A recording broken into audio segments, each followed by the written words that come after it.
في بطولة قطر كلاسيكواش حقق البيروفي دييغو إلياس المفاجأة بإقصائه حامل اللقب المصنف الأول المصري علي فرج من نصف النهائي بعد الفوز عليه ب3 أشواط دون مقابل. عند السيدات ودعت المصرية هانيا الحمامي حاملة اللقب البطولة من نصف النهائي بعد خسارتها أمام مواطنتها نور الشربيني الأولى عالميا ب2-3.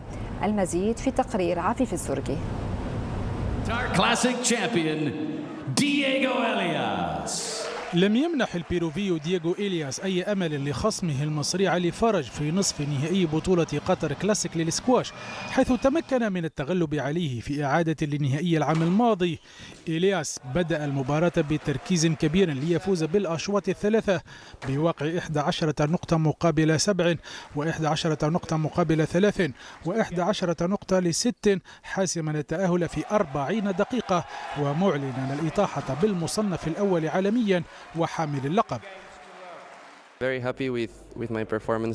أنا سعيد جدا بالمستوى الذي قدمته أمام علي المصنف الأول عالميا، وخصوصا بالفوز ب3 أشواط دون مقابل وخوض أقل وقت من الدقائق في الملعب، ما يعني تخزين بعض المجهود للنهائي. لقد قدم عسل بطولة جيدة وأنا على استعداد تام للمباراة النهائية.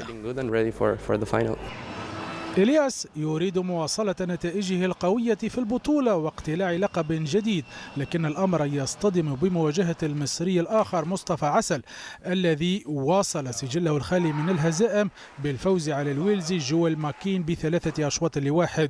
ورغم تقدم الويلزي ب11 نقطة مقابل 5 نقاط، إلا أن عسل الثاني عالميا عاد بقوة ليصحح الأوضاع ويفوز بالشوط الثاني بذات النتيجة، وفي الثالث ب11 نقطة مقابل 6 نقاط و11 نقطة مقابل 4 نقاط في الشوط الرابع.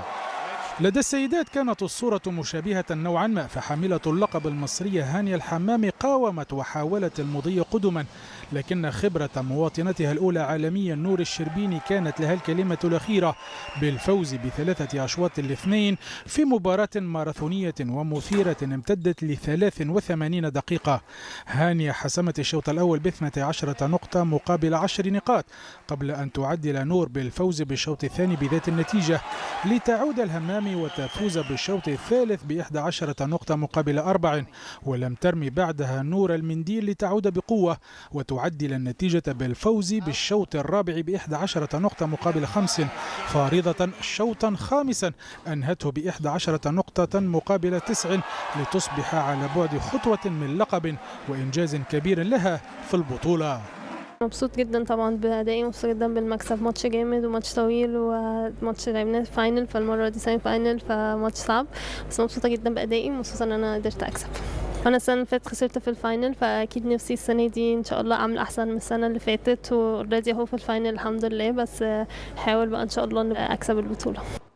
الشربيني ستواجه مواطنتها نوران جوهر الفائز على الأمريكية أوليفيا ويفر ب3 أشواط ل1 على إيقاع 11 نقطة مقابل 5 نقاط و6 مقابل 11 و11 نقطة مقابل 9 و11 نقطة ل6 نقاط ليكون اللقب مصريا لدى السيدات للعام الثاني على التوالي.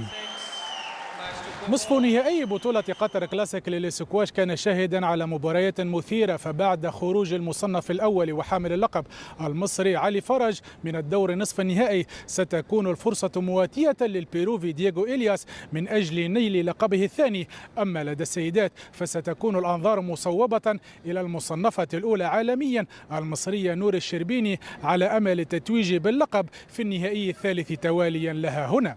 عفيف الزرقي، بي إن سبورتس، من مجمع خليفة الدولي للتنس والسكواش، الدوحة.